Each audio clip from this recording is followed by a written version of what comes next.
No Programação Parlamentar de hoje, a deputada Isaura Lemos, do PCdoB. Ela que vai falar sobre vários assuntos aqui do Parlamento. Deputada, olá. Olá, é uma satisfação estar aqui com você. Mais uma vez aqui no Programação Parlamentar, repassando todo o seu trabalho, toda a sua atividade aqui no Parlamento Goiano. Deputada, a senhora continua à frente da Comissão de Habitação e Reforma Agrária e Urbana. Como é que tem sido esse trabalho? Vamos iniciar falando a respeito desse trabalho da comissão que a senhora retomou mais uma vez neste mandato.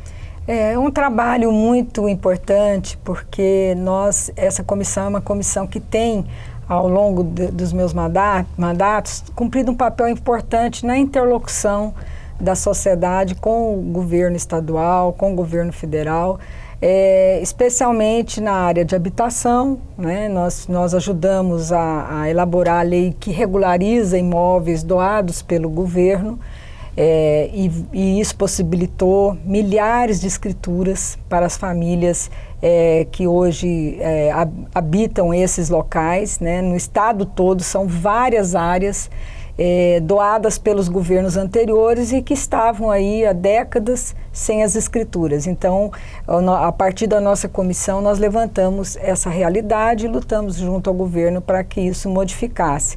E também a construção de novas moradias, que a partir do governo Lula, o programa Minha Casa Minha Vida, agora no governo Dilma, nós já conquistamos, vamos dizer assim, o estado de Goiás, a mais 40 mil moradias, né, que já foram entregues em todo o estado, e mais 50 mil que estão em fase de construção.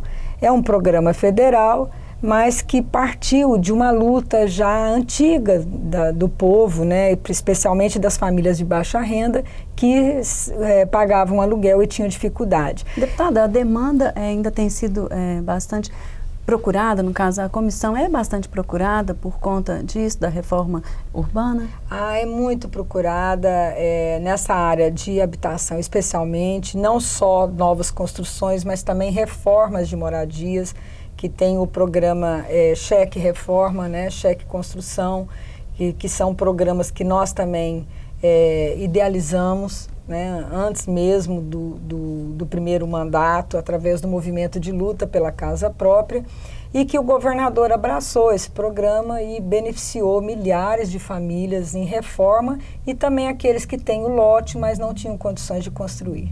Então tem sido bastante o trabalho da comissão frente aí, buscando essas soluções para a habitação aqui no estado de Goiás. Com certeza, né? E além disso, a comissão também trabalha a questão da reforma urbana, que foi a regularização dessas milhares de moradias, e a luta para a melhoria do transporte coletivo, né? Que também é uma briga da senhora. É uma luta que nós fizemos, né, para evitar o aumento de preço das passagens. Fizemos em 2013, quando teve aquela grande movimentação contra o aumento das passagens. Agora também nós chamamos a atenção das autoridades, não só do Ministério Público, mas também do Poder Judiciário, do Governo do Estado, das prefeituras, Prefeitura de Goiânia, para que não admitisse o aumento da tarifa sem o aumento da qualidade do transporte. Então, chegou ao ponto do próprio Ministério Público recuar e constatar que, de fato, o aumento da tarifa não estava correspondendo com a melhoria da qualidade. E agora nós vimos o anúncio de compra de vários veículos, mas mesmo assim é uma luta que é muito difícil, né? Nós achamos que, por exemplo, não há necessidade dos terminais conviverem com aquela violência que tem no horário do rush, né? As pessoas sendo empurradas, muitas caindo, ali sem diferenciar idosos, gestantes. Então, nós vemos até que no metrô de São Paulo, que são filas muito maiores, existe uma organização. E é preciso que essa realidade também seja mudada nos terminais de transporte coletivo na região metropolitana. Já chegou até a fazer uma proposta, até a Câmara Deliberativa, com relação a essa melhora. A senhora viu alguma melhora desde então? Não, infelizmente as medidas tomadas não têm sido, não têm tido efeito E eu acho que falta também um pouco de boa vontade do poder público, que existe aí uma série de funcionários que poderiam ser deslocados para os terminais para organizar, né, o embarque desses passageiros, porque sozinho o usuário do transporte coletivo não consegue, precisa de ter uma autoridade nos terminais, ou vários fiscais que organizassem esse embarque e desembarque de passageiros. Isso é o mínimo que a rede de transporte coletivo poderia oferecer a esses usuários, já que ela tem tanto lucro com esse serviço público concedido a ela. Deputada, esse assunto de mobilidade urbana tem sido bastante debatido mesmo pela senhora aqui em plenário, também em audiência. Como é que a senhora vê essas novas discussões para a abertura de um diálogo melhor com relação ao transporte? Olha, precisa da sociedade se organizar mais nesse sentido. Nós, através das nossas audiências públicas, constituímos uma frente, né, dos usuários, das diversas entidades, sindicatos, para que estivessem em constante vigilância e fazendo propostas de melhoria do transporte. Vamos ver se essa frente permanecendo ativa, né, porque as autoridades só se mobilizam quando existe uma pressão, né, para que e propostas também de melhorias nas áreas. É um movimento de mão dupla, né, a sociedade pressionando as autoridades, melhorando os serviços. Para que haja resultado. Exatamente. Né, deputada, a gente vai para um breve intervalo e volta em instantes.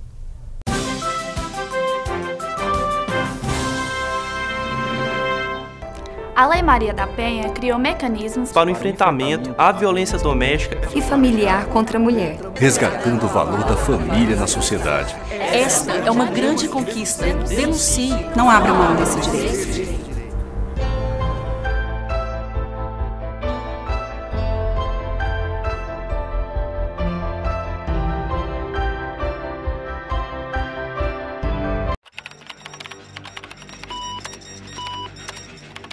Todo cuidado é pouco na hora de enviar fotos, vídeos ou bater papo pela internet.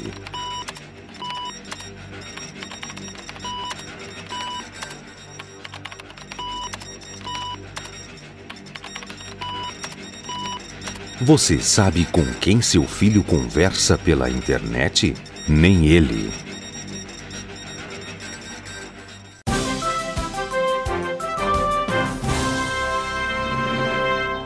De volta com programação parlamentar, que hoje entrevista a deputada Isaura Lemos, do PCdoB.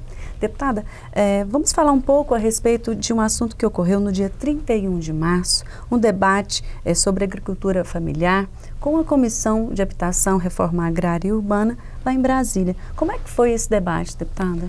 Olha, é de extrema importância que o Estado contribua para o fortalecimento do cooperativismo.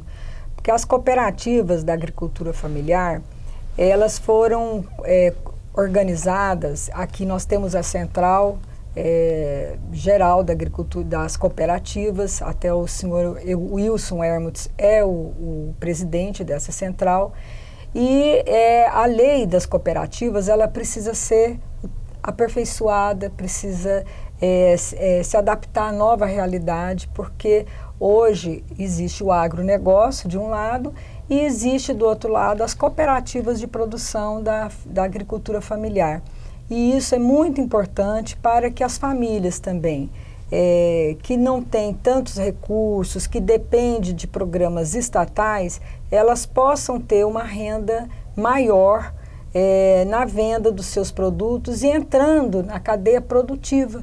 Né? Então, e hoje responsável também por boa parte, né, da produção. Com certeza, né? Nós dizemos que a maior parte dos alimentos que vão à mesa das famílias são produzidos pela agricultura familiar, porque justamente são alimentos que não são produzidos para exportar, e sim para suprir a demanda do mercado interno em termos de alimentação. Deputada, então, com todo esse processo, inclusive falando de agricultura familiar, é uma forma de auxiliar, né, dar a terra, um jeito de repassar a terra e uma forma também de auxiliar no sustento. Porque não adianta só a terra, né? Até um determinado momento, a grande luta dos trabalhadores é pela terra e é uma condição essencial que tenha a terra. Mas, mais do que a terra e a propriedade da terra, é justamente a forma de fazer com que essas entidades cooperadas de vários beneficiários pela terra possam entrar na cadeia produtiva e ter uma renda condizente com o seu trabalho. Então, o que nós vimos são muitos assentamentos que desorganizadamente, na medida que iam para a terra, cada um trabalhador por si não conseguiam melhorar a sua renda e nem as suas condições de vida. Então não basta tirar da cidade, ir para o campo e transformar o campo ali numa favela rural, vamos dizer assim, né? Sem condições da melhoria de vida dos trabalhadores rurais. E através das cooperativas isso tem modificado.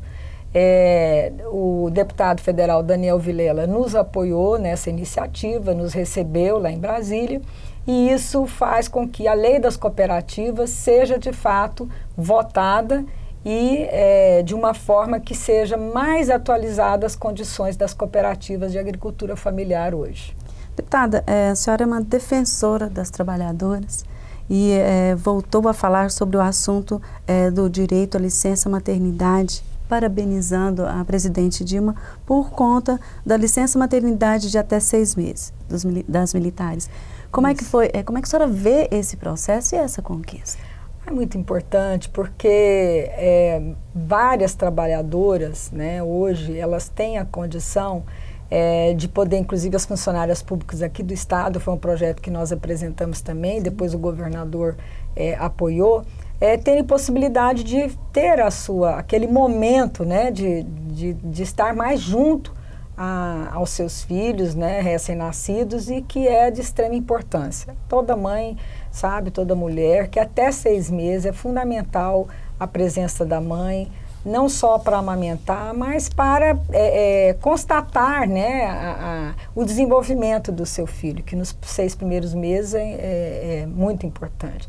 Então, nós parabenizamos a presidenta justamente por ela ter essa sensibilidade de também estender à policial militar esse direito, que é natural que elas também tenham esse direito. Deputada, e também dentro dessa medida de proteção aos direitos da mulher, a senhora também se manifestou pelas medidas protetivas para a integridade de Mara Rubia, do caso que ela sofreu, né, com um parceiro. Como é que a senhora vê essa ideia da Lei Maria da Penha, ainda já aplicada e ainda tem que ser insistentemente lembrada na sociedade? É triste a gente saber que, mesmo com a Lei Maria da Penha, né, que é uma lei que vem mesmo procurar criar essa rede de proteção social às mulheres, ainda casos e casos de violência. Inclusive tem aumentado esses casos, né? E as denúncias aumentam justamente porque as mulheres se sentem mais encorajadas por isso. Mas o caso da Mara Rubia é um caso que teve repercussão nacional, devido à violência que foi cometida, né, do seu ex-companheiro querer perfurar os seus olhos e prejudicou a visão da Mara Rubia em um índice alto, né, de visão. E aí o que nós colocamos é que, sendo que, infelizmente, o Poder Judiciário está dando regime semiaberto para o seu agressor, que ela tenha medidas protetivas, porque uma pessoa capaz de fazer isso, como foi esse ex-companheiro da Mara Rubia, pode retornar a querer cometer violência contra ela. Então nós precisamos, o Estado, ao mesmo tempo que decide pelo regime semiaberto a esse agressor, que ele possa também dar proteção à Mara Rubia para que a integridade física dela seja preservada, e foi nesse sentido que nós alertamos as autoridades, o secretário de Segurança Pública, para que tome medidas nesse sentido. Isso a senhora fez solicitando aí via requerimento aqui em plenário, não é? Isso, nós temos em vários estados formas de abordagem em que o agressor ele tem tem que manter um distanciamento no caso da companheira da ex-companheira que foi agredida, e que tenha são objetos eletrônicos que a própria polícia pode monitorar onde que esse agressor está e o que ele pode pretender fazer, né, no caso uma nova agressão. Então o Estado é responsável hoje pela integridade física de Mara Ruby, e isso nós cobramos. O CEVAM e as mulheres todas organizadas estão preocupadas com a integridade física da Mara Ruby. Deputada, a senhora trabalha aqui no Parlamento em várias vertentes, em defesa das trabalhadoras, das mulheres, em várias vertentes. Hoje o nosso programa já está chegando ao fim, mas eu gostaria de falar sobre o PCdoB. Sim. Ele que fez 93 anos. Como é que tem sido essa história? A senhora que é do partido, como é que a senhora vê essa história do partido? Com muito orgulho, né? Um partido que tem 93 anos, né? É um partido que, de fato, tem uma ideologia, que tem uma história de presença nas lutas mais importantes, né, da trajetória do povo brasileiro, e que o nosso partido esteve aí presente na luta pela democracia, e luta hoje para que seja mantida a democracia. Então nós consideramos que hoje no Brasil nós temos essa situação porque muitos sofreram, foram presos, muitos morreram, muitos goianos inclusive, na luta pelas liberdades democráticas.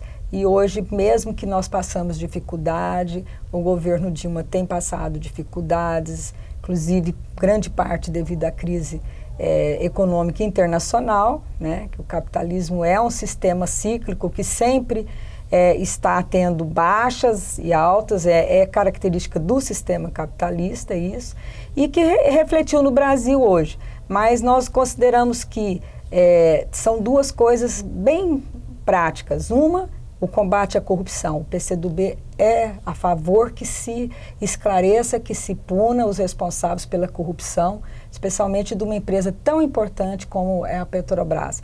Mas, ao mesmo tempo, que saiba entender que a presidenta foi eleita e que é preciso manter o seu mandato, que é manter a democracia, a legalidade de todo o processo eleitoral que ocorreu em 2014. Não admitimos de forma alguma golpe e não admitimos que se jogue contra a presidenta todos os problemas que o Brasil vem enfrentando há séculos, que a corrupção não nasceu hoje, né? Já há muito tempo. Deputada, a equipe da TV Assembleia gostaria aqui de agradecer a sua participação hoje no Programação Parlamentar. Muitíssimo obrigada. Eu que agradeço e estarei sempre presente para nós podermos comunicar com o nosso eleitorado e com a população em geral aquilo que nós temos feito no dia a dia aqui na Assembleia. Então, muito obrigada e o Programação Parlamentar termina aqui. Até o próximo programa.